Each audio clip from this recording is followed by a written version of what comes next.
Olá pessoal, estamos aqui de novo dando continuidade aí à explicação sobre o princípio da insignificância.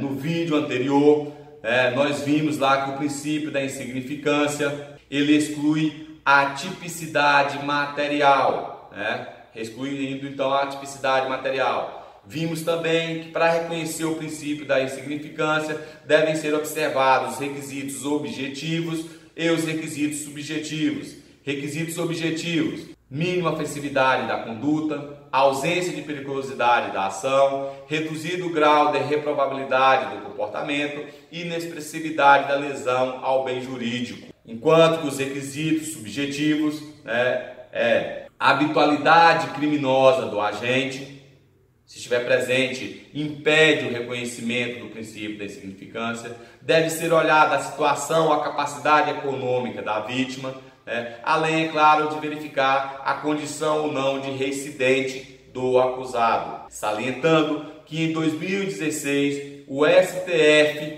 proferiu uma decisão em que afirma que a reincidência por si só não é impeditivo para reconhecer o princípio da insignificância.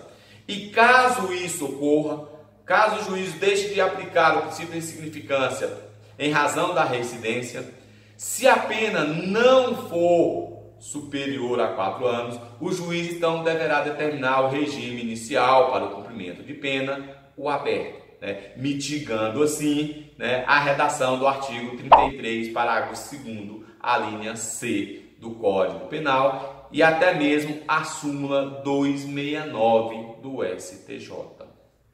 Ok? Então agora nós vamos falar de alguns casos específicos a respeito da aplicabilidade ou não do princípio da insignificância, analisando a jurisprudência do STJ e do STF, que inclusive, em alguns momentos elas são contraditórias. Então o primeiro caso que nós vamos falar é a respeito dos crimes contra a administração pública. Em relação a esses crimes praticados contra a administração pública, há uma divergência entre o STJ e o STF. O STJ assentou o entendimento que não se aplica o princípio da insignificância nos crimes praticados contra a administração pública. Essa é a redação da súmula 599 do STJ. Só porque a gente tem que entender essa súmula, pessoal, da seguinte forma. Embora ela está dizendo que os crimes contra a administração pública não se aplica o princípio da insignificância, a gente tem que entender que somente aqueles crimes praticados por agentes públicos contra a administração pública. Isso porque entende o STJ que não há que se falar em reduzido grau de reprovabilidade da conduta. Porque qualquer comportamento ilícito do servidor público, do agente público, está violando o princípio ou o caráter da probidade administrativa. O que configuraria, então, a ausência daquele vetor objetivo que nós mencionamos. Então, para o STJ, não é possível o reconhecimento do princípio da insignificância nos crimes praticados por agentes públicos contra a administração pública. Súmula 599. Já para o STF, ele entende que não há empecilho de se aplicar o princípio da insignificância a esse tipo de delito, entendendo que, se estiverem presentes aqueles requisitos objetivos e subjetivos, o juiz poderá aplicar o princípio da insignificância. Essa decisão pode ser facilmente verificada no HC 107.370 de São Paulo. Vamos falar então nos crimes tributários. Nos crimes tributários. Crimes tributários são aqueles previstos via de regra da Lei 8.137. Lei 8.137/90.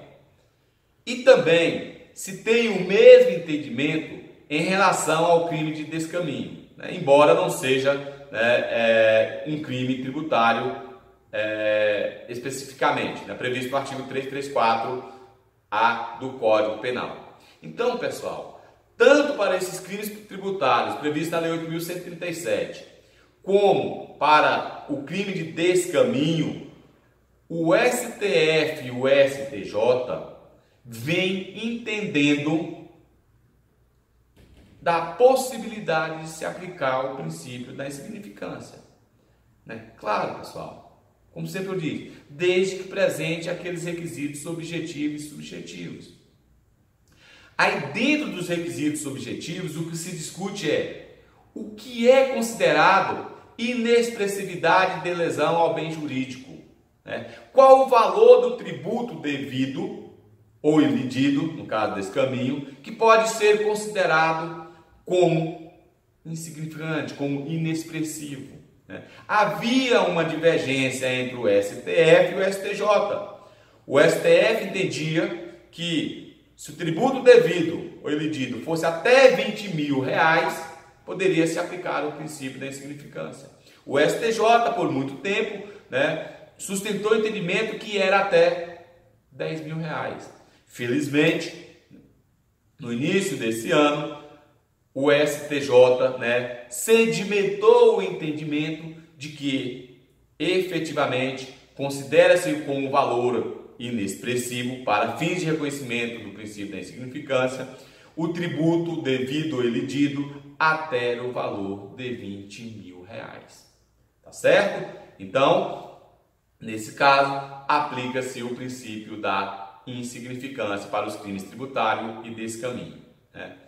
Isso, tributos no âmbito federal, pessoal. Tributos no âmbito federal. Se for tributo estadual, a gente tem que verificar a legislação estadual. Né?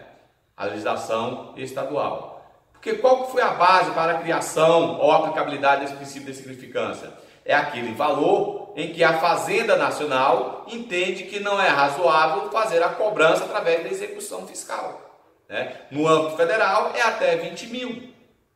Né? E cada estado pode indicar qual o valor devido que não vai ser objeto de ação de execução fiscal. E aí aquele parâmetro que vai servir então para ser reconhecido o princípio da insignificância. Em relação, né, o crime de apropriação indébita previdenciária, previsto no artigo 168-A, e o de sonegação previdenciária, previsto no artigo 337-A, né, ambos do Código Penal, há uma divergência entre o STJ e o STF a respeito da aplicabilidade do princípio da insignificância. O STJ entende, né, se esse valor devido for também até 20 mil, né, embora as decisões estão falando que seja de 10 mil, mas como os outros tributos eles aumentaram esse valor até 20 mil, nós temos que compreender também que vai ser nesse patamar. Se o valor devido, né, da contribuição da Previdência Social for até R$20.000, é possível sim, desde que presentes os demais requisitos objetivos e subjetivos, a aplicação do princípio da insignificância. Já o STF, né, entende que não é possível a aplicação do princípio da insignificância nesses crimes de apropriação indébita previdenciária e sonegação previdenciária, né? Pela natureza dessa contribuição, que deve ser reconhecido que há a aplicação da solidariedade na construção desse instituto previdenciário. Então, em razão disso, entende o STF que há uma maior reprovabilidade no comportamento do agente e, por isso, não há aplicabilidade do princípio da insignificância. Compreendido, então? Né? Crimes de apropriação indébita previdenciária e sonegação previdenciária, para o STJ, possibilidade de aplicação do princípio da insignificância, valor devido até R$20.000. Para o STF, não se aplica o princípio da insignificância, por entender que não há um reduzido grau de reprovabilidade do comportamento. Crimes ou crime de rádio clandestino. Esse crime previsto lá no artigo 183 da Lei 9472/97 não vem sendo admitida a aplicabilidade do princípio da insignificância. Isso de acordo com o STJ. O STJ sedimentou esse entendimento editando o enunciado de súmula 606. Essa súmula 606 é clara no sentido de que não se aplica o princípio da insignificância a caso de transmissão clandestina de sinal da internet via radiofrequência, o que configura, o crime previsto nesse artigo 183 da Lei 9472/97. Então, para o STJ, não se aplica o princípio da insignificância nesse crime de rádio clandestina. Já no STF, pessoal, para vocês verem, há uma divisão entre a primeira turma e a segunda turma. A primeira turma do STF tem o mesmo entendimento do STJ, ou seja, pela não aplicabilidade do princípio da insignificância nesses crimes de rádio clandestina. Já a segunda turma admite a aplicação desde que presentes os requisitos, objetivo e subjetivo. Isso, nessa decisão, a gente pode ver lá no HC 138-134 da Bahia, 138-134 da Bahia. Beleza? O último tópico que eu vou trazer para vocês, como um caso especial de aplicabilidade ou não do princípio da insignificância, se refere aos crimes de violência doméstica contra a mulher. Nesse ponto, felizmente, não há divergência nas cortes superiores. Tanto o STJ como o STF têm firme entendimento de que não é possível aplicar o princípio da insignificância nos crimes de violência doméstica contra a mulher. Aliás, o STJ editou a súmula 589. Então, súmula 589 diz claramente que não é possível a aplicação do princípio da insignificância nos crimes de violência doméstica contra mulheres. Nós temos outros crimes também que não vêm admitindo o princípio da insignificância. Por exemplo, crimes de moeda falsa. Tanto o STJ como o STF entendem que não se aplica. Não adianta você estar sendo acusado de ter falsificado uma nota de R$2.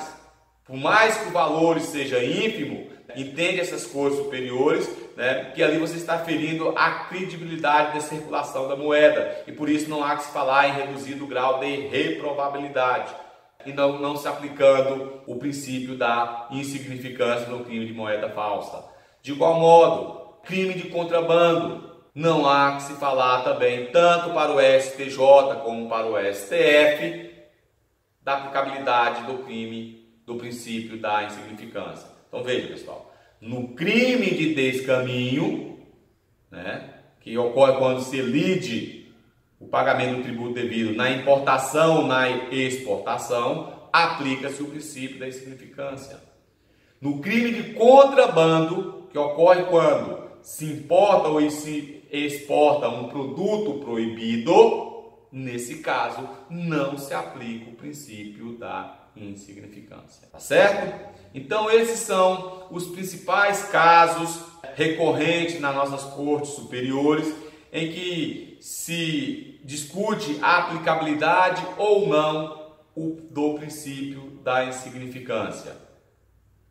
Eu encerro por aqui esse vídeo, convido a todos a se inscreverem no nosso canal, a compartilhar esse vídeo, para que possamos então disseminar o nosso conhecimento e possibilitar que mais e mais alunos aí nos prestigiem. Então, muito obrigado. No próximo vídeo, pessoal, não se esqueçam, no próximo vídeo vamos dar continuidade ao estudo do princípio da insignificância, né? Fazendo uma distinção entre bagatela própria e bagatela imprópria. Então, até o próximo.